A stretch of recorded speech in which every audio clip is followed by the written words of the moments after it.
चैतन्य स्वभावी भगवान आत्मा अनादि अनंत शुद्ध चैतन्य मात्र है, ज्ञान मात्र है। मैं शुद्ध चैतन्य मात्र, ज्ञान मात्र भगवान आत्मा हूँ। प्रति समय यह जागृति बनी रहे, इस जागृति का नाम धर्म है। देह की प्रत्येक क्रिया के काल में और विकल्पों के बहते प्रवाह के काल में ज्ञानी को प्रति समय यह जागृति रहती है कि मैं चैतन्य तत्व इस देह की किसी भी क्रिया में और विकल्पों के बहते प्रवाह में कहीं भी मिला नहीं हूँ। ऐसा शुद्ध चैतन्य तत्व मैं हूँ। प्रति समय स्वयं की शुद्ध चैतन्य सत्ता का बोध आत्म जागृति ही धर्म है। चैतन्य तत्व की स्व संवेदन प्रत्यक्ष निर्विकल्प अनुभूति होते ही देह होने पर भी देहातीत दशा प्रकट होती है। इतना ही नहीं, विकल्प होने पर भी विकल्पातीत दशा प्रकट होती है। चैतन्य तत्व की निर्विकल्प अनुभूति होते ही आत्मा में अतीन्द्रिय आनंद का सागर उछलता है। फिर भी ज्ञानी की दृष्टि उस अतीन्द्रिय आनंद के सागर की ओर भी नहीं जाती और दृष्टि चैतन्य तत्व पर ही टिकी रहती है। यह चैतन्य तत्व ही मैं हूँ। चैतन्य तत्व की निर्विकल्प अनुभूति होते ही ज्ञान दीपक प्रज्वलित होता है। ज्ञान दीपक प्रज्वलित होते ही ऐसी यथार्थ श्रद्धा होती है कि मैं त्रिकाल प्रज्वलित ज्ञान दीपक हूँ। चैतन्य ज्योति की सत्ता के अतिरिक्त देह रूपी मिट्टी और रागादि विकारी भाव रूपी धुएं में कहीं भी फैला नहीं हूँ। ज्ञान दीपक प्रज्वलित होते ही ज्ञानी स्वयं को राख की दीवार का पड़ोसी मानता है और मोक्ष मार्ग का मुसाफिर जानता है। ज्ञान दीपक प्रज्वलित होते ही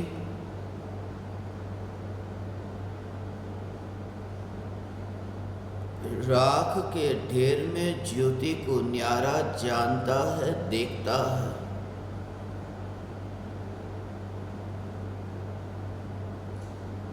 राख के ढेर में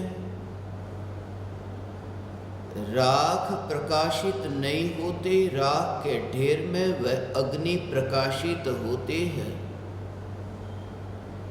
ऐसे ही इस राख के परमाणुओं के ढेर में रहकर भी चैतन्य ज्योति जिसमें प्रकाशित होती है,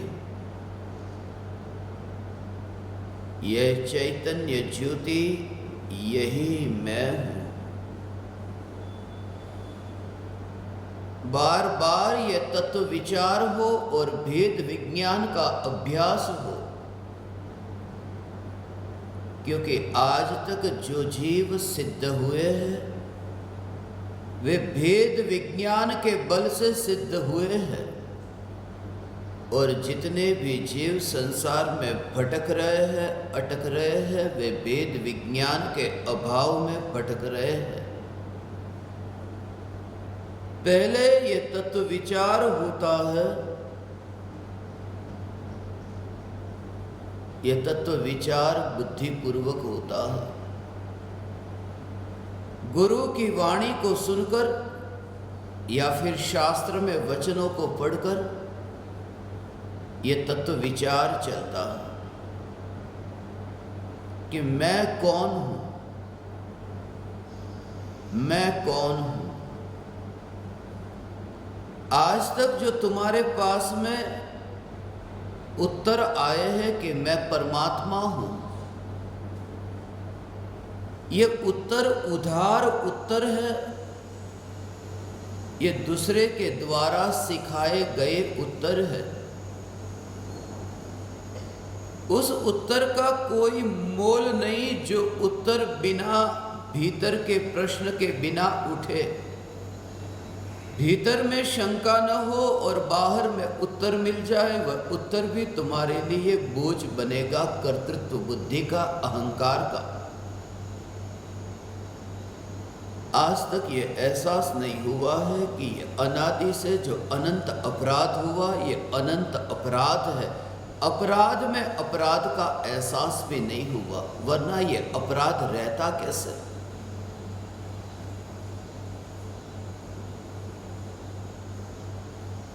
मैंने एक कहानी सुनी, एक आदमी पर देवता नाराज हो गए और देवता ने क्रोध में आकर उस आदमी को श्राप दिया कि जा, आज के बाद तेरी परछाह नहीं पड़ेगी। वो आदमी हंसने लगा कि परछाह न पड़ेगी, उसमें क्या नुकसान हो जाएगा, परछाह से कोई जीता है। और ऐसा हुआ कि उस आदमी की परछाह पड़ना बंद हो गया। दोपहर में धूप में वह रास्ते से जा रहा था, उस आदमी की परछाह नहीं थी।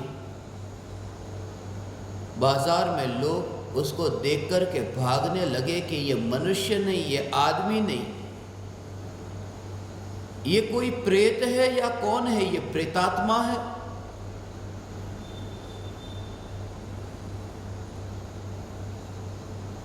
लोग उससे नाता तोड़ने लगे। जब वह घर पर गया तो उसकी परछाह को पत्नी और बच्चों ने भी नहीं देखा कि उन्होंने भी उस व्यक्ति से डर करके कि ये क्या हो गया, उन्होंने भी नाता तोड़ दिया। पहले सोचता था कि परछाह नहीं होगी तो क्या फर्क पड़ता है, मगर जब परछाह न रही, परछाह खो गई, परछाह के खोने के बाद उसे एहसास हुआ कि यह परछाह का महत्व कितना था। जिस व्यक्ति की परछाह खो जाती है वह व्यक्ति अपने जीवन में इतना कष्ट सहन करता है। अब जरा विचार करने योग्य है कि जो स्वयं ही खो गया है उसका दुख कितना होगा। और प्रत्येक अज्ञानी खोया हुआ है,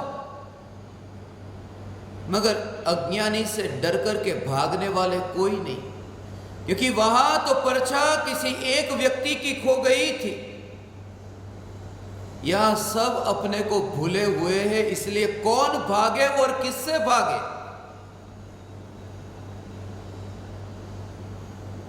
यही सबसे बड़ा अधर्म है, स्वयं की विस्मृति, बेहोशी।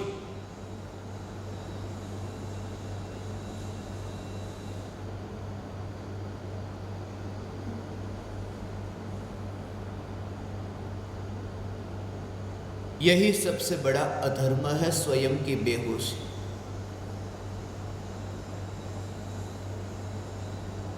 इसलिए सत्संग के प्रारंभ में मैं कहता हूं कि आत्म जागृति ये धर्म है, बेहोशी अधर्म है। और जागृति प्रकट होती है निर्विकल्प अनुभूति के काल में। जागृति प्रकट होती है उपयोग का जगत से डिस्कनेक्ट होने पर। इसलिए उपयोग तो यही रहता है, यही रहता है। उस समय नयों की लक्ष्मी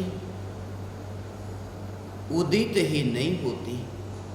उस समय प्रमाण अस्त को प्राप्त होते हैं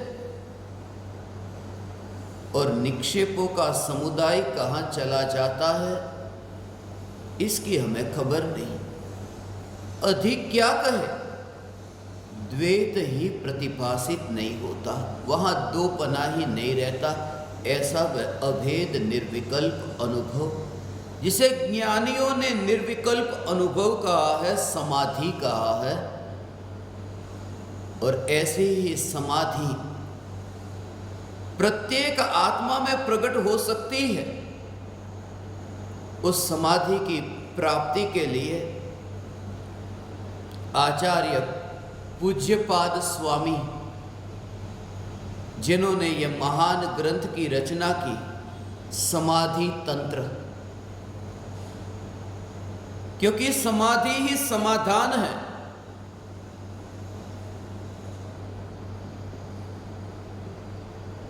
शंका के आवरण में छुपा हुआ समाधान, विकल्प के आवरण में छुपा हुआ निर्विकल्प, मिथ्यात्व के कण के पीछे छुपी हुई ऐसी स्वच्छ दृष्टि,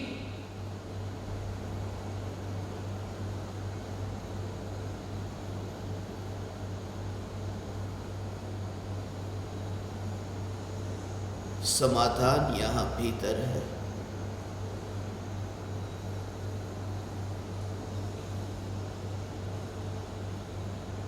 प्रति समय यह जागृति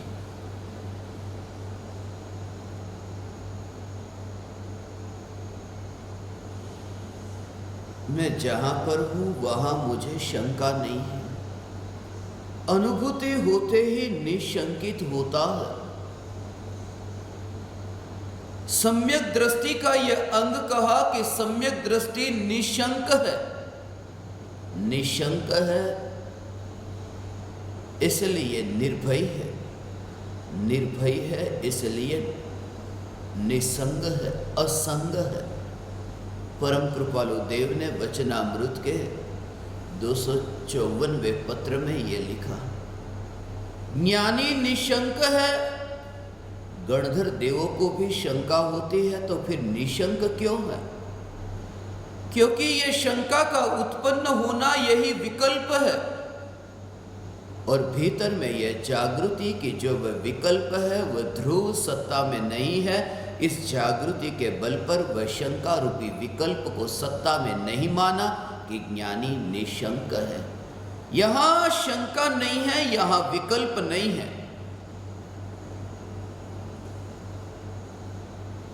समाधि तंत्र, जिसका दूसरा नाम समाधि शतक है,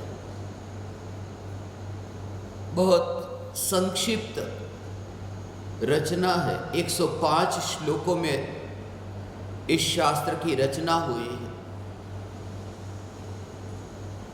आज से करीब 1500 वर्ष पूर्व कोई निश्चित समय, कोई दिनांक हमारे सामने नहीं है। पूज्यपाद स्वामी ने इस ग्रंथ में ऐसे रहस्य कहे हैं जो भेद विज्ञान की कला को सिखाने वाले, बहिरात्मा, अंतरात्मा और परमात्मा का स्वरूप किस प्रकार का है, यह स्वरूप यहाँ प्रारंभ में बताया, नाम से उल्लेख किया। फिर आगे बहिरात्मा, परमात्मा के आश्रय से अंतरात्मा की दशा को प्राप्त होता है और पर्याय में भी परमात्मा होता है। जो मैंने आपको कहा कि प्रज्वलित ज्ञान दीपक जिसके योग में रहकर अप्रज्वलित दीपक भी प्रज्वलित होता है, बस ऐसे ही भाव पूज्यपाद स्वामी ने दीपक बाती ज्योति के दृष्टांत से इस शास्त्र में समझाया। दीप से दीप जले, ज्योत से ज्योत जले। बहिरात्मा जो बाहर में है, अंतरात्मा जो भीतर में है।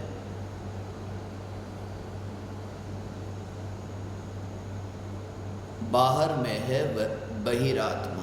बाहर का अर्थ क्या? कोई भी द्रव्य स्वयं की सत्ता को छोड़कर बाहर जा ही नहीं सकता।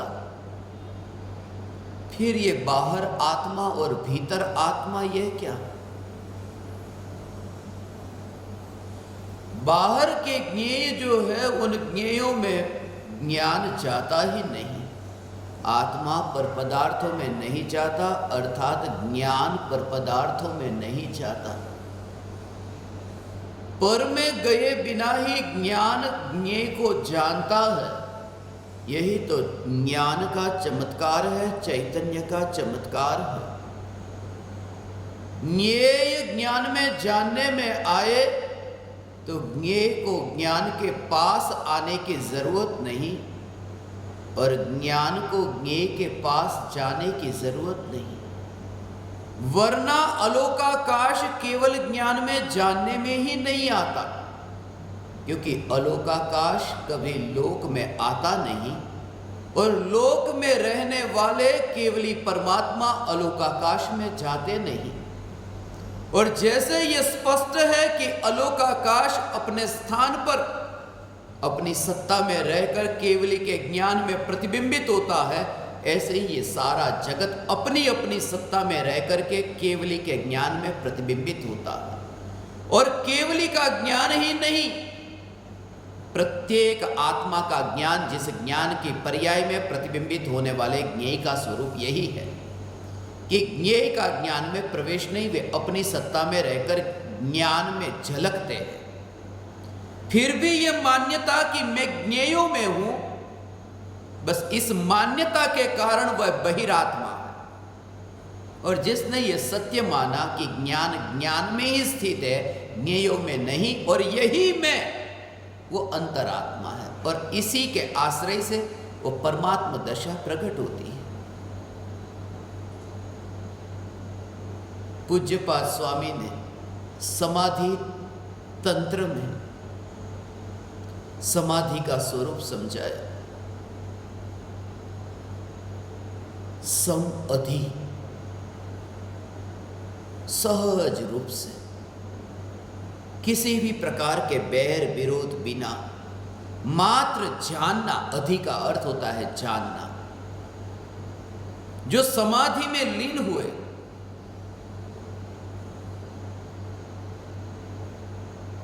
उनकी दशा ही न्यारी है।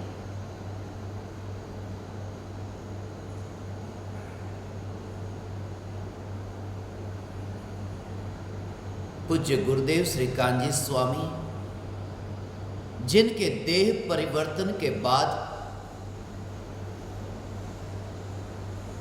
समाधि मंदिर बना सोनगढ़ में,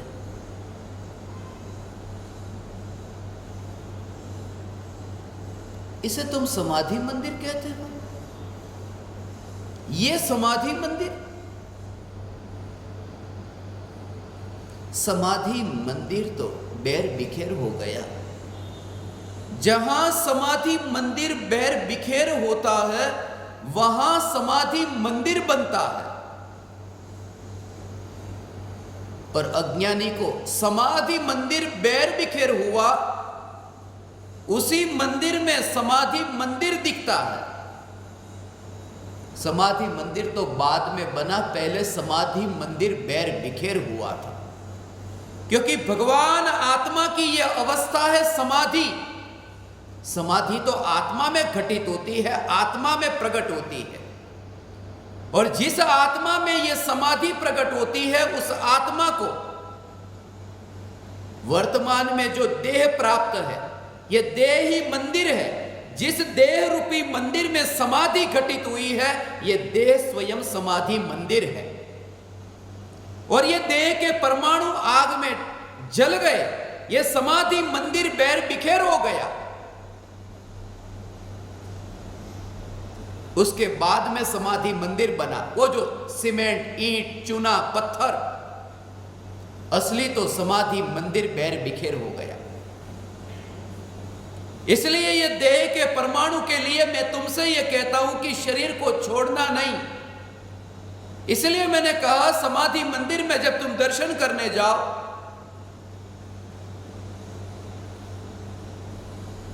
तुम्हारी आंखों में ऐसी प्यास होती तो तुम बहुत कुछ सुनते समाधि मंदिर में, मगर वो आंखों में प्यास न थी। जीभ पर प्यास थी गर्मी की, मगर आंखों में प्यास नहीं थी। वरना पूज्य गुरुदेव श्री कांजी स्वामी की समाधि मंदिर पर जो भाव मुझे आए वो तुम सुन सकते, मगर तुम्हारा चेहरा वो नहीं दिखाता था कि तुम सुनने को उत्कंठ हो। समाधि मंदिर उसे कहते हैं। और वह भी समाधि मंदिर, वो भी भूतकाल, वर्तमान नहीं। जो बैर बिखेर हुआ वो समाधि मंदिर नहीं, क्योंकि समाधि में स्थित आत्मा तो निकल गया। यह भूतकाल में था, मंदिर में से परमात्मा तो निकल गया। खंडेर समाधि मंदिर भी नहीं, वो खंडेर बैर बिखेर हुआ। पूज्य गुरुदेव श्री कांजी स्वामी का शरीर, यह शरीर के परमाणु का बैर बिखेर होना जलाते समय, यह मंदिर नहीं, क्योंकि मंदिर में तो परमात्मा है, वहां तो परमात्मा है नहीं। वे तो विहार कर गए, वे तो विचर गए, वे तो परिवर्तित होकर वहां से निकल गए। ये तो खंडेर रह गया, मंदिर नहीं, खंडेर। और जहां खंडेर बैर बिखेर होता है वहां हमने जो बनाया उसको मान लेना कि यह समाधि मंदिर, इससे बड़ा भ्रम कोई नहीं है। मानना मत, मेरी बात को सुनना। मैं भी जाता हूं, मैं भी हाथ जोड़ता हूं, मैं भी वंदन करता हूं, मैं भी मस्तक झुकाता हूं, मगर भीतर में श्रद्धा में, मान्यता में एक समय के लिए बेहोशी नहीं। भीतर की यह जागृति कि यह खंडेर जहां बैर बिखेर हुआ था वह समाधि, वहां समाधि, वो आत्मा की वो दशा तुम्हारे ज्ञान में यहां झलकती हो। और इस जागृति के बल पर कि जब पूज्य गुरुदेव श्री कांजी स्वामी की वो समाधि की अवस्था, वो अवस्था मेरे ज्ञान में झलकती है। नहीं, मैं धार्मिक नहीं, इस कारण से मैं धार्मिक नहीं। जब मैंने वहां दर्शन किए, पूज्य गुरुदेव श्री की वो समाधि की अवस्था मेरे ज्ञान में प्रतिबिंबित हुई। वो अवस्था प्रतिबिंबित होने के काल में, उस ज्ञान की अवस्था में मैंने वो समाधि को न देखा और ज्ञान की सत्ता को देखा।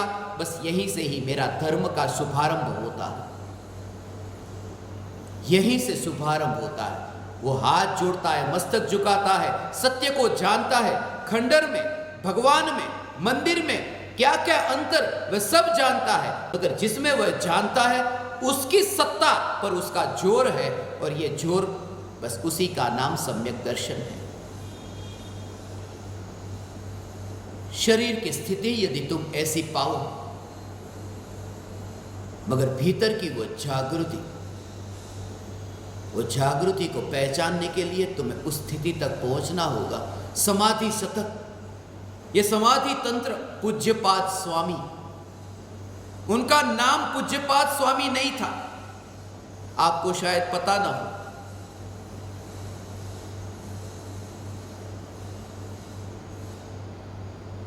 पूज्यपाद, ये तो देवों के अधिपतियों द्वारा जिनके पाद की पूजा होती है, इस वजह से पूज्य पाद कहलाए। कर्नाटक के निवासी थे, जैसा मैंने आपको कहा है।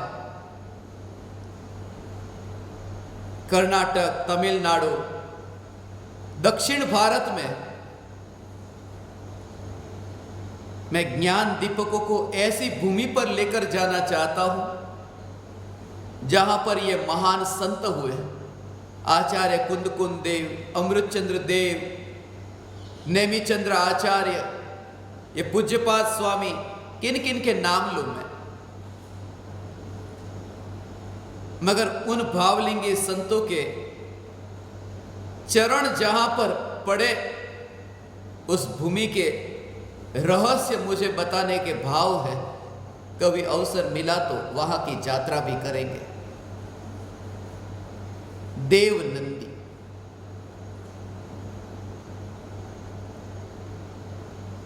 जन्म से वे ब्राह्मण थे। ये जैनों का जो आग्रह कि जन्म से जैन, जैन का मतलब क्या होता है? कोई जैन कुल में पैदा होने से जैन होता है? जैन कुल में पैदा हुआ इसलिए वो धार्मिक हो गया? उसकी रग रग में अब धर्म बहता है? ये पहचान है धर्म की। कभी भी कोरोना आए, भूकंप आए, सुनामी आए, कोई भी प्रलय आए, सबसे पहले जैन पहुंचते हैं वहां पर। नंबर 1 पर जैन होते हैं दान देने में। इतनी सहाय करते हैं, इतना दान देते हैं।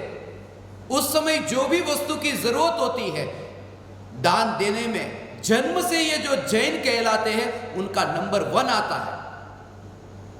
मगर आपको दूसरा पहलू ये पता ना हो, जितने भी कौभांड, हीरा बाजार, शेयर बाजार, उसमें भी जैनों के ही नाम पहले नंबर पर है। मैं ये कहता हूं कि जन्म से कोई धार्मिक होता है? खून और चमड़ी से कोई धार्मिक होता है? और इसी बात को पूज्यपाद स्वामी ने खास शब्द लिख करके कहा है कि वे लोग मोक्ष नहीं पाते जो ये कहते हैं कि इस जाति वाले को ही मोक्ष होता है, ऐसा मानने वाले, कहने वाले, और यहां तक कि शास्त्र के प्रमाण दिखाने वाले, वो मोक्ष नहीं पाते। समाधि तंत्र में यह लिखा। और यह श्लोक पढ़ना यह आप सब ज्ञान दीपकों के लिए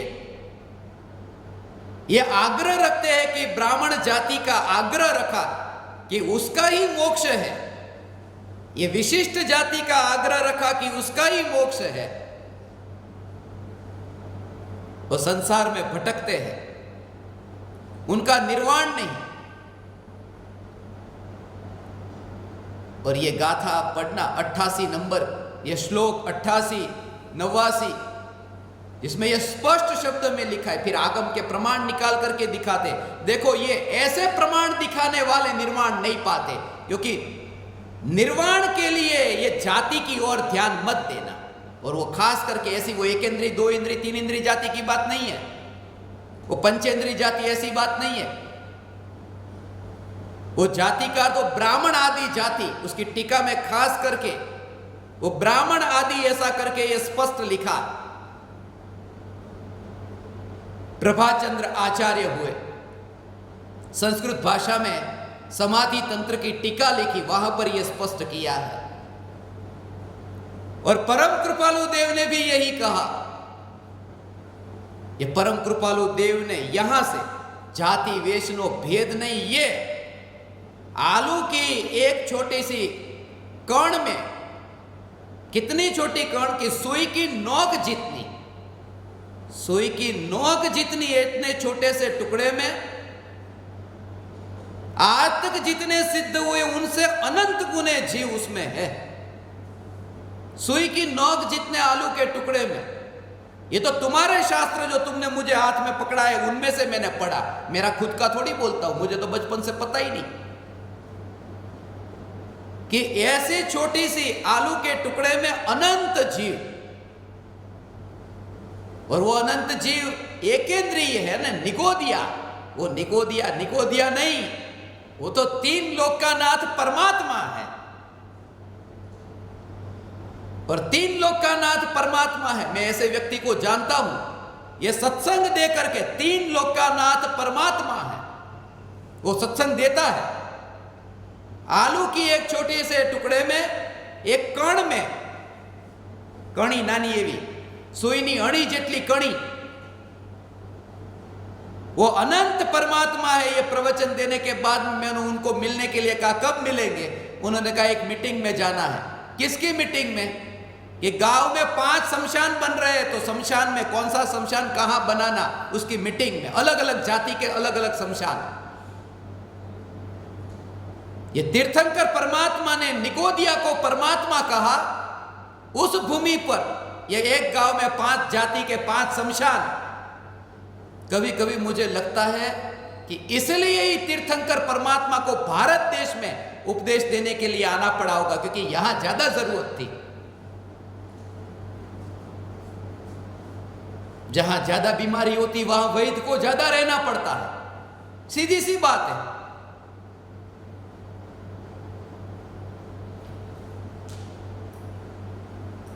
ये पूज्यपाद स्वामी ने ये श्लोकों में जो वर्णन किया है, तुम्हारी जन्म से जो मान्यता है वो मिथ्या मान्यता पर प्रहार किया है।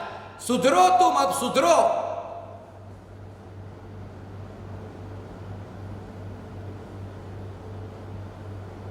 लिंग से जिन्होंने मोक्ष माना, ये लिंग धारण करने से मोक्ष होगा, द्रव्यलिंग, भावलिंग, तो उसमें द्रव्यलिंग बाहर के जो चिन्ह है ना, बस वो सफेद कपड़े और बिना कपड़े की बात ही नहीं की। देह का जो लिंग है, देह का जो बाहर का क्रियाकांड है, उससे जिन्होंने मोक्ष माना उनका भी निर्वाण नहीं होता। ये बात भी आगे उन्होंने ही इस श्लोक में आगे कही।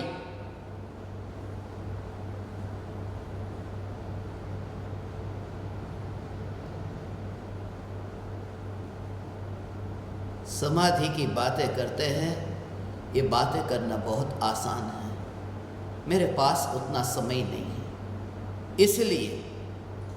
इसलिए प्रयोग की बात मैं करता हूं। मैं ये शास्त्रों के शब्दों के रटण की बात नहीं करता। पूज्य गुरुदेव श्री को बहुत से लोग कहते थे, जब वे बोलते कहते गुरुदेव जब बोलते हैं ना, तब पढ़ते पढ़ते नहीं बोलते, पढ़ते पढ़ते उनका बोलना नहीं होता, और जो पढ़े बिना बोले वो बोलना हुआ। सामने जो लिखा है वो पढ़ पढ़ करके बोलना चाहिए। वास्तव में तुमने जाना नहीं, ज्ञानी ही पढ़ पढ़ के बोलते हैं, अज्ञानी बिना पढ़े बोलता है। रटने का नाम पढ़ना नहीं है।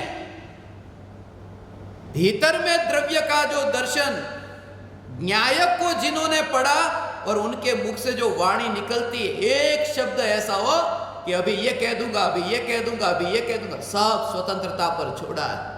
अज्ञानी जैसे पकड़ रखता है ना, पहले ये बात प्रवचन में कहूंगा, दूसरी ये कहूंगा, वो तुम्हें जब दशा प्रकट होगी तुम जानोगे कि भीतर में स्वरूप में डुबकी लगी, और उस समय फिर जैसे बाहर में आते ही विकल्प आया, ठीक है लिख दिया, मगर उस विकल्प पर जोर नहीं है। ऐसी जिनकी मस्ती है, बस वो जीव विकल्प से छूट गए, कोई लेना देना नहीं। क्योंकि इन विकल्पों में एकत्व करके मैं अनंत दुख क्यों भोगूं? इन विकल्पों में एकत्व करके तुम्हें खुश करने के लिए, थोड़ी थोड़ी तालियां बजाने के लिए मैं अनंत अनंत दुख क्यों भोगूं? मैं आनंद में हूं, मैं आनंद में हूं, मैं आनंद में हूं। मैं चैतन्य परमात्मा में विकल्प रूप नहीं। इसलिए जो पानी आना हो वो आए, ऐसी ज्ञानी के अंतर की श्रद्धा का जोर। जो पानी को बहना है वो बहे बहे बहे बहे बहे, वो निश्चिंत है जो किनारे पर बैठा है। जो पानी बहना है बहे। पानी के अंदर होता तो ये पानी ऐसा क्यों, ठंडा क्यों, गर्म क्यों, ये मैला क्यों, निर्मल क्यों?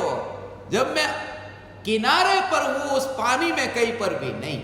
ये ज्ञानी की श्रद्धा का जोर में चैतन्य सत्ता मात्र, और ये जो तरह तरह के भगवान ये विकल्प हो,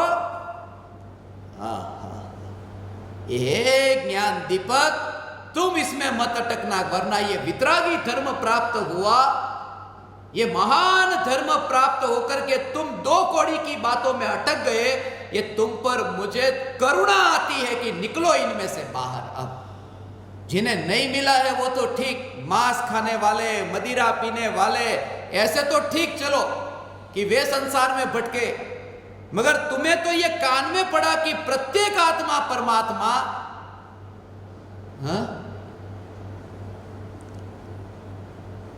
एक फिल्म में मैंने देखा था, वो छोटे से बच्चे को अस्पताल से गायब कर दिया।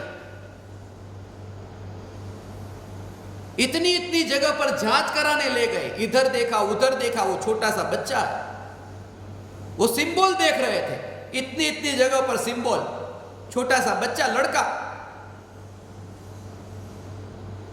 तो सिंबल देख रहे थे, निशान देख रहे थे, कहीं नाम लिखा है इधर, हिंदू मुस्लिम, उस बच्चे के ऊपर, छोट नया नया पैदा हुआ था, इसके ऊपर कुछ लिखा नहीं है, कुछ मोहर तो लगा ही नहीं है।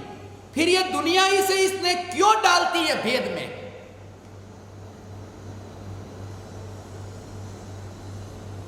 ऐसे ही तो 608 जाते हैं, सब नहीं जाते, वरना तो भीड़ चली जाती।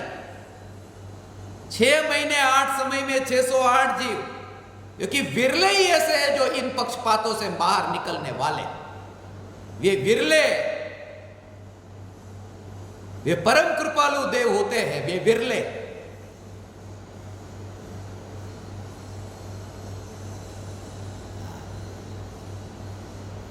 एकांत से इसका निषेध, एकांत से इसका निषेध।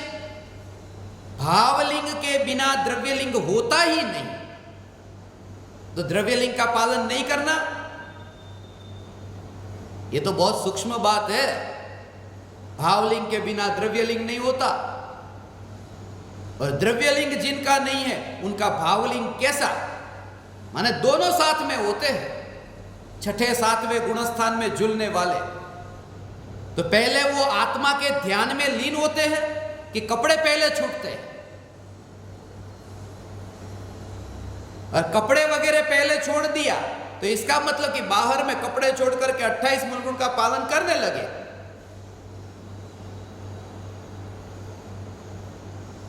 तो द्रव्यलिंग धारण कर लिया। अब भीतर में तो अभी निर्विकल्प अनुभूति पूर्वक वो जो 3 कषाय चौकड़ी का अभाव हुआ नहीं, तो ये द्रव्यलिंग ये करना या नहीं करना, कि नहीं नहीं नहीं पहले परिणति निर्मल करो। अब परिणति बिना कपड़े के निर्मल होगी कि कपड़े से निर्मल होगी? अब कोई व्यक्ति आत्मा के ध्यान में बैठा है तो वो इतना इतना इतना इतना अंतर में शुद्धोपयोग में ऐसा लीन हुआ कि वो छठे गुणस्थान में तो सीधा जाता नहीं है, नीचे से ऊपर जाए तो वो तो नीचे से ऊपर जाए तो पहले से 7वें में, चौथे से 7वें में, 5वें से 7वें में, वो 7वें में जाता है। तो 7वां गुणस्थान तो निर्ग्रंथ का गुणस्थान है ना। तो आत्मा के ध्यान में लीन और कपड़े पहने वो, तो कपड़े के साथ में वो कैसे जाएगा 7वें में? तो कपड़े पहले तो छोड़ने होंगे कि नहीं? भले वो कपड़े छोड़े हुए हैं, उसको भावलिंगी मुनि की जो दशा वाला वो जो गुणस्थान, उसको नाम मत देना। मगर द्रव्यलिंग जो है वो द्रव्यलिंग का निषेध का मतलब ये नहीं है कि द्रव्यलिंग की निंदा करना है और तुम कहो कि नहीं पहले तो भावलिंग, पहले भावलिंग। तो भावलिंग तो पावलिंग तो होता है वो 7वें गुणस्थान में, और 7वें गुणस्थान में पहले भावलिंग होगा, तब तो विकल्प ही नहीं है कपड़े उतार उतारने का, क्योंकि नीचे से ऊपर गया तब तो निर्विकल्प है। ये तो कोई विरला समझेगा इस रहस्य को। फिर इसका उद्घाटन मैं करने वाला हूं बहुत निकट काल में। ये एकांत से द्रव्यलिंग और एकांत से भावलिंग,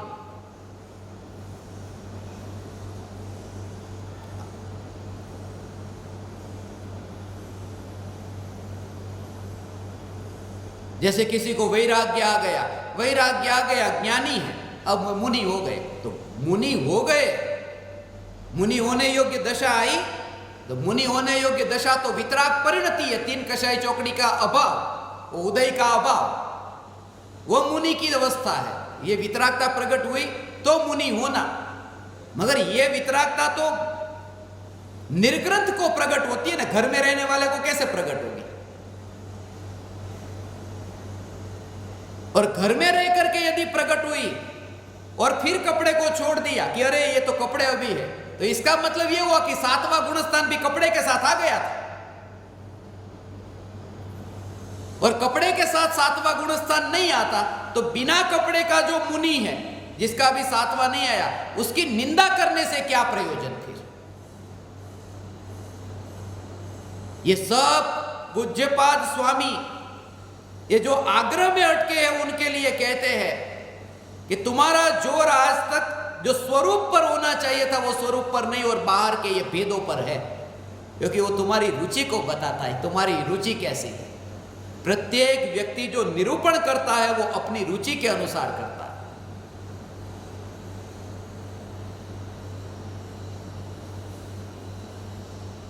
बहिरात्मा, अंतरात्मा और परमात्मा, ब्राह्मण होकर के भी उन्होंने ये कहा, जन्म से ब्राह्मण,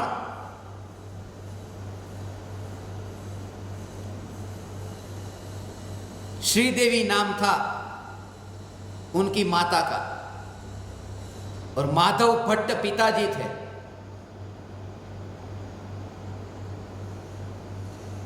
श्रवण बेलगोला में वो जो शिलालेख है ना, उस शिलालेख में वहां पर ये सब वर्ण लेख में लिखा है,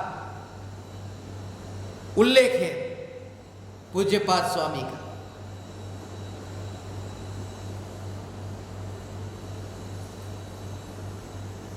जैसे कोई व्यक्ति ये वस्त्र से पहचान करता है, सर्दी के दिन हो ना, तो सर्दी के दिन में मोटा कपड़ा पहना है, हम बताए जाडा कपड़ा, गरम गरम गरम कपड़ा, तो मोटे कपड़े जो गर्मी के दिन में पहने हैं, और जिनकी रोग प्रतिकारक शक्ति कम होती है ना, वो मोटे कपड़े पहन ले और किसी के सामने जाए कि अब जो हूं कितलो जाडो થઈ गयो, मैं कितना मोटा हो गया, लोग क्या कहेंगे? अरे ये बच्चा देखो क्या बात कर रहा है। जैसे कोई व्यक्ति वो मोटा कपड़ा पहने और अपने को मोटा माने, तो ये कैसा उसका भ्रम लगता है, हंसी आती है ना। ये अज्ञानी की वो हालत है, देह मोटा होता है तो अज्ञानी मानता है कि मैं मोटा हुआ, वो कपड़ा मोटा होने के कारण अपने को मोटा मानता है। ये दृष्टांत सब इसमें दिए हैं। जैसे कोई व्यक्ति पतला कपड़ा पहने और ये माने कि मैं पतला हो गया, जैसे कोई व्यक्ति लाल रंग का कपड़ा पहने और मान ले कि मैं लाल हो गया, ये लाल का दृष्टांत दिया इसमें, लाल कपड़े वाले का।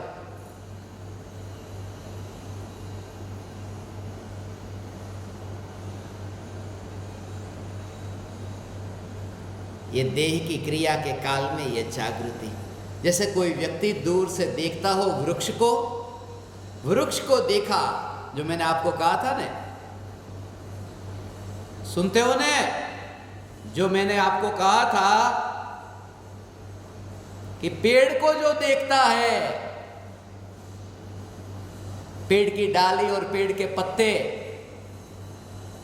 ऐसा जैसे तुम वहां देख लो कि अरे वहां कोई आदमी है, पेड़ को आदमी के रूप में देखना, बोले वो ठीक नहीं है।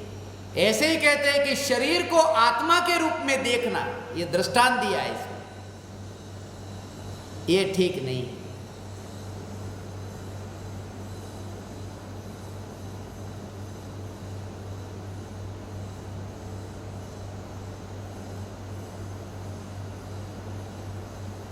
जीवन बहुत अल्प है भगवान, इसलिए मुझे इन भेदों के चक्कर में नहीं पड़ना है। मुझे तो आप ज्ञान दीपकों से यही कहना है कि तुम ये चैतन्य के चिंतन से भगवान ऐसे अंतर में चैतन्य चैतन्य चैतन्य के भाव को ग्रहण करो कि दुनिया जो है वो दुनिया क्या कहती है, આપણે ગુજરાતીમાં કહેવાય ને, બીજાના મોઢા ઉપર ગળણા બાંધવા ન જવાય।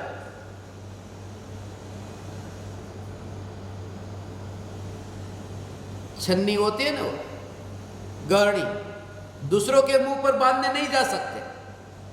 आजकल लोग जाते हैं, मास्क पहनो, मास्क पहना तो दूसरों के बीजाना मोढ़ा पर गहना बांधवा जाए छे, वेचे पाछा डिस्ट्रीब्यूट करे, बीजाना मोढ़ा पर गहना बांधवा।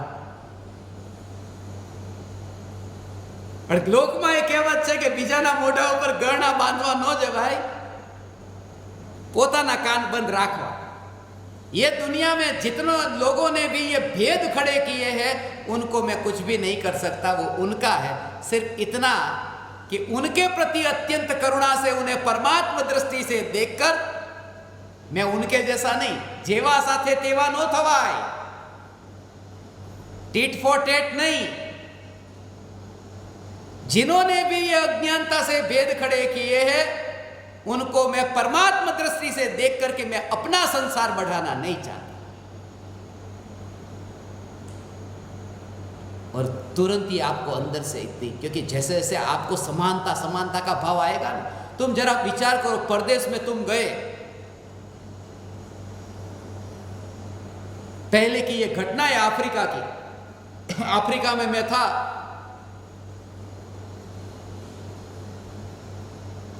तांजानिया देश, आरुषा की यह घटना है। मैं तो अभी बाहर निकला था, एयरपोर्ट से उतरा और बाहर निकला, थोड़ा ही आगे गया कि एक आदमी मिल गया। सब लोग काली काली चमड़ी वाले, अपने जैसी चमड़ी नहीं थी, अपन की भी काली है, सावली कहो, मगर उसका चेहरा मुझे ऐसा लगा कि जैसे ये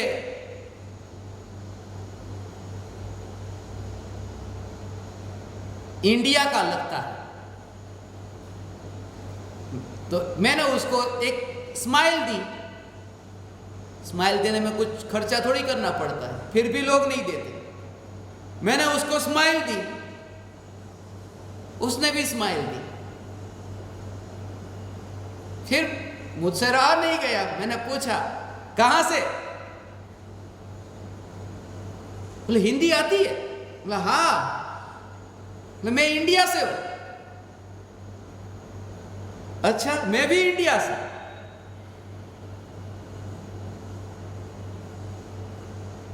इंडिया में कहा? मैं महाराष्ट्र। महाराष्ट्र? मैं भी महाराष्ट्र में हूं। आओ आओ आओ आओ, बैठते हैं। महाराष्ट्र में कहा? मुंबई। अरे मैं भी मुंबई का ही हूं। कितना आनंद आया। मुंबई? मैं भी मुंबई। मुंबई में कहाँ रहते? वालकेश्वर। वालकेश्वर में? मैं भी वालकेश्वर में ही रहता हूं। अरे वाह। तुम कैसे हो? कि मैं मुसलमान। और आप? मैं जैन। चलो मिलते, बाद में कभी मुलाकात होगी। ऐसा करके वो उठ गया। कहां वो खुशी चली गई पता नहीं। मैं ये कहता हूं जहां जहां तक समानता रही ने वहां आनंद आता है। समानता समानता समानता। और जैसे ही भेद खड़ा हुआ कि बस खत्म, जाओ। और जब तुम देखते हो परमात्मा परमात्मा परमात्मा परमात्मा,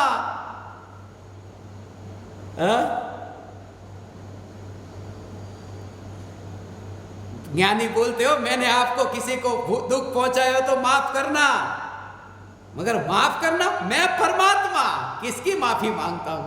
सामने वाला परमात्मा, मैं परमात्मा। माफी मांगे कौन? माफी मांगे किससे? ये भेद के भाव, जो आत्मा आत्मा में भेद के भाव, इस भाव ने इतना दुख पहुंचाया है और वो भेद का भाव खड़ा हुआ, वो भीतर में स्वरूप को नहीं जाना। इस वजह से वो दृष्टि में तो नहीं आता। मेरी बात को समझना, ज्ञानी की दृष्टि, ये भेद ज्ञानी नो एक कहे, एक इंद्रिय, दो इंद्रिय, तीन इंद्रिय, ये भेद गए, मगर दृष्टि में एक समय के लिए भी वो भेद नहीं। ऐसी दृष्टि तो प्रकट हो, फिर सब समझ में आ जाएगा।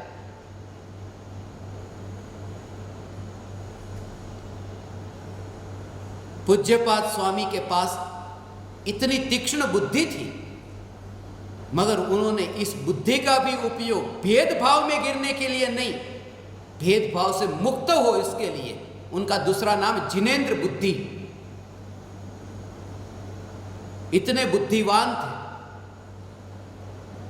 जिनेंद्र भगवान की वाणी, ये वितराग वाणी को उन्होंने जैसे समझा है और हमें समझाया है।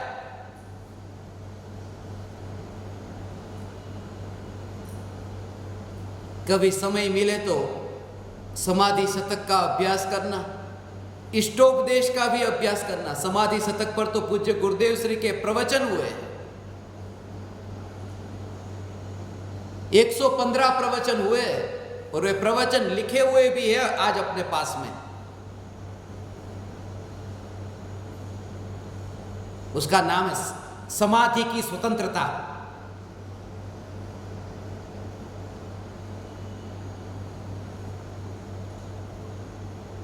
जो समझदार है उनके लिए इशारा काफी है। जो मैंने आज आपसे कहा, इशारा काफी है।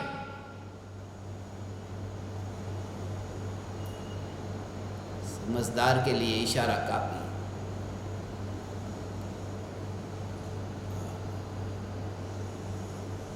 घोड़े के लिए घोड़े की छाया ही काफी है।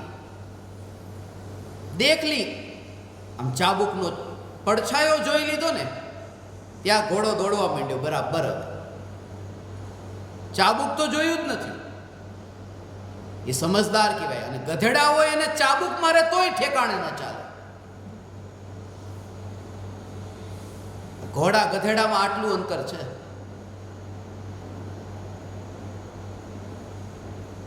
પણ ગધેડો ક્યારેક ઘોડો થશે હો. परिवर्तन आ सके, पर्याय बदलाय. कोई भी अज्ञानी आज कितना भी दोष वाला हो, कभी ज्ञानी होगा.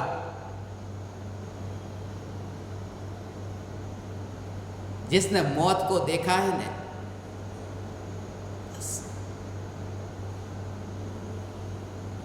तुम जरा विचार तो करो. अभी इसलिए मैं जिंदा व्यक्ति को मुर्दे के रूप में विचार करता था.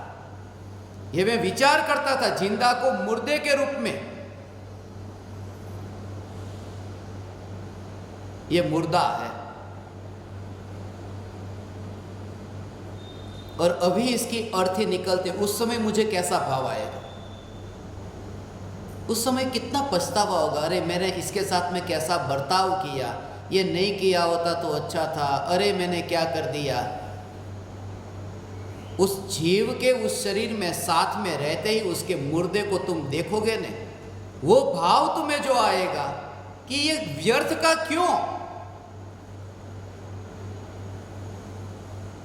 जैसे यहां से देह छूटा, जहां जन्म होगा ना, कौन था हिंदू, कौन था मुसलमान, कौन थी जाति ने क्या था, भगवान कुछ भी पता नहीं. है अवसर व्यर्थ में गवा दिया. इसलिए मैं जैन धर्म पर प्रवचन कभी नहीं देता. मेरा जोर धर्म पर है बस. और इसी वजह से ये पूरी पृथ्वी पर 5000 से ज्यादा मुस्लिम और ईसाई जो शाकाहारी हुए, जैन धर्म की बात लेके जाता तो सुनते भी नहीं. मेरा सिर्फ इतना था, करुणा पर मेरा सत्संग होता, अहिंसा पर सत्संग होता। फिर तुम नाम दे दो उसको जैन का, जो देना है दे दो।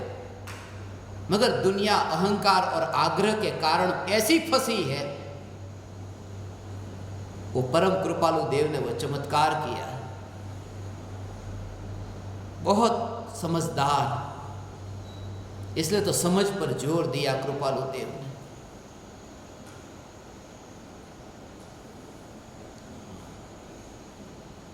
मृत्यु से पहले ही यहाँ से गैर हाजिर होने की जो कला है, वो मैं ज्ञान दीपकों से आज शाम को कहूँगा। समाधि संलेखना, समाधि मरण क्या होता है।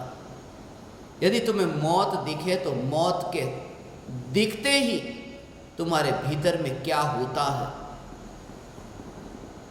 ये शरीर के परमाणु को तुम फिर कैसे देखते हो।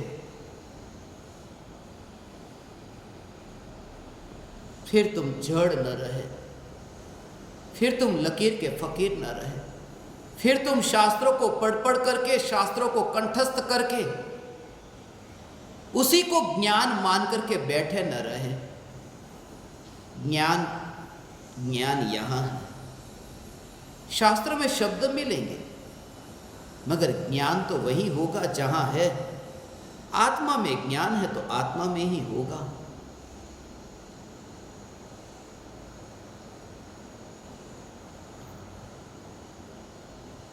ऐसा ये ज्ञान का स्वरूप, ये ज्ञान रूपी दर्पण हो। इसको दर्पण कहने में भी कभी कभी मुझे अच्छा नहीं लगता। 1000 दृष्टांत लिखे दर्पण पर, मगर उसमें खास एक बात लिखी है, इसको मैं दर्पण कैसे कहूं। दर्पण तो उल्टा काम करता है, ये ज्ञान दर्पण सीधा काम करता है। दर्पण में उल्टा होता है। यहां पर आत्मा लिखा हो ना कागज पर, और दर्पण में रखो तो उल्टा प्रतिबिंबित होगा ना। मगर ज्ञान दर्पण तो ऐसा है, जैसा लिखा ऐसा प्रतिबिंबित होता है। इसलिए कैसे तुलना करूं दर्पण के साथ में ज्ञान की। स्वयं से महान कोई नहीं। ये दृष्टांत सब एक और गए, फिर ये स्वरूप की रुचि जगते ही।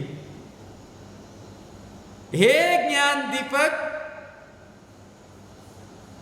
मरण से पहले समाधि की तैयारी। आप समस्त ज्ञान दीपकों के लिए एक खास बात कहनी थी। कल पर्युषण व्याख्यान माला का सत्संग का अंतिम दिन है। 4 तारीख को भारत के समय अनुसार कल सुबह भी 8:42 पर सत्संग प्रारंभ होगा, और सत्संग के पश्चात ज्ञान दीपकों का उद्घोष होगा। जिन जिन ज्ञान दीपकों के नए नाम आए हैं, उन सभी ज्ञान दीपकों का उद्घोष होगा। 16 तारीख के बाद में, 16 अगस्त में जिनका उद्घोष हो चुका है, उनके बाद में जिन जिन ज्ञान दीपकों को चुना है उनका उद्घोष होगा। प्रत्यक्ष ज्ञान दीपकों का उद्घोष और परोक्ष ज्ञान दीपकों का भी, क्योंकि जो प्रत्यक्ष ज्ञान दीपक होना चाहते हैं वो जो भी वेटिंग में है, जिनको अभी परोक्ष ज्ञान दीपक में नाम लिखा है, उनका भी कल वहां उद्घोष होगा। और एक बात खास कि परोक्ष ज्ञान दीपक में पहले जो हो चुके हैं, जिन्होंने परोक्ष ज्ञान दीपक की साधना ली है, वो पूरा जो लिस्ट था हमारे पास में, वो अभी ठीक तरह से नहीं मिल रहा है। इसलिए जो परोक्ष ज्ञान दीपक की साधना करते हैं, वो एक बार आस्क उमराला के नंबर पर संदेश भेज देना कि हमारी परोक्ष ज्ञान दीपक की साधना चल रही है। तो एक नया जो रजिस्टर में लिस्ट में आपका नाम लिखा जाएगा, तो उस लिस्ट में हमारे पास में रिकॉर्ड रहेगा कि परोक्ष ज्ञान दीपक कौन कौन है। और एक बात, कल जो मैंने कहा था कि प्रत्यक्ष ज्ञान दीपकों के रिपोर्ट भेजना जरूरी है, वो बात मैंने वो 71 के बाद में हुए उन ज्ञान दीपकों के लिए नहीं कही, 1 से लेकर के 142 तक सबके लिए कही है। जो पुराने ज्ञान दीपक प्रत्यक्ष ज्ञान दीपक थे उनके लिए, माने 1 से लेकर के सभी तक पुराने नए सब आ गए। और आपसे साधना हुई है तो वो लिखना, नहीं हुई है तो भी खाली छोड़ करके उसकी फोटो निकालना और नीचे टिप्पणी में लिख देना कि नहीं हुई, किस कारण से नहीं हुई, वो सब आप लिख करके भेजना। क्योंकि 142 ज्ञान दीपकों के रिकॉर्ड में ये लिखा हुआ हमें चाहिए कि कौन ज्ञान दीपक अभी क्या कर रहा है, जिससे मुझे उनको भविष्य में कौन से सत्संग सुनने हैं वो देने में सुविधा रहे। क्योंकि 142 ज्ञान दीपकों के लिए उनकी दशा अनुसार अब आपको सत्संग सुनने के लिए मैं रिकमेंड करूंगा, आपको बताऊंगा कि आपको कौन से सत्संग सुनने हैं। ध्यान से पूर्व तत्व विचार में कौन सा ध्यान से पूर्व तत्व विचार करना है, और अलग अलग दृष्टि से मैं आपको बताऊंगा आपका रिपोर्ट देख करके। तो 1 से 142 तक जिनका रिपोर्ट मेरे पास में नहीं आता, वो किसी का भी नाम निकल सकता है जिनका रिपोर्ट नहीं आता। 1 से लेकर के 142 तक सब ध्यान से सुन लेना। रिपोर्ट यदि मेरे पास में नहीं आया, 3 दिन और है, 3, 4 और 5, 3 दिन का समय है, तो आप रिपोर्ट अपना भेज देना। और जिनको अभी प्रत्यक्ष ज्ञान दीपक में नाम लिखाना है और जगह अभी नहीं है, मगर उनके नाम भी अभी हम लिख लेंगे वेटिंग में रख करके, तो वो नाम भी अभी लिखे जा रहे हैं। तो आप आस्क उमराला के नंबर पर, जो ज्ञान दीपक के पास में वो फोन रहता है, वो सेवा यहाँ करते हैं, तो वो आपका सब ध्यान रखेंगे। और शाम को आज 19वां सत्संग है, 19वां दिन है। परम कृपालु देव का अंतिम घड़ी पर जो मरण हुआ, और उस समय परम कृपालु देव की भीतर की अंतर की परिणति और अंतर के परिणाम कैसे थे, उस बात को लक्ष्य में रख करके आज शाम का सत्संग होगा। संलेखना का जो राजकोट का जो दृश्य है कि अंतिम घड़ी पर गृहस्थ का देह छूटता है, अंतिम घड़ी पर मुनि का देह छूटता है। उस अंतिम घड़ी पर वो भीतर में क्या होता है, देह में बीमारी हो तो क्या, देह में बीमारी नहीं तो क्या, वो भीतर में क्या है, उसके बारे में रहस्य उद्घाटन होगा। आप समस्त परमात्माओं ने मुझे विनयवान होकर सुना, सत्संग करने का अवसर दिया। मैं आप परमात्माओं को मेरे हृदय के अंतःकरण से प्रणाम करता हूँ। मेरे प्रणाम स्वीकार करें।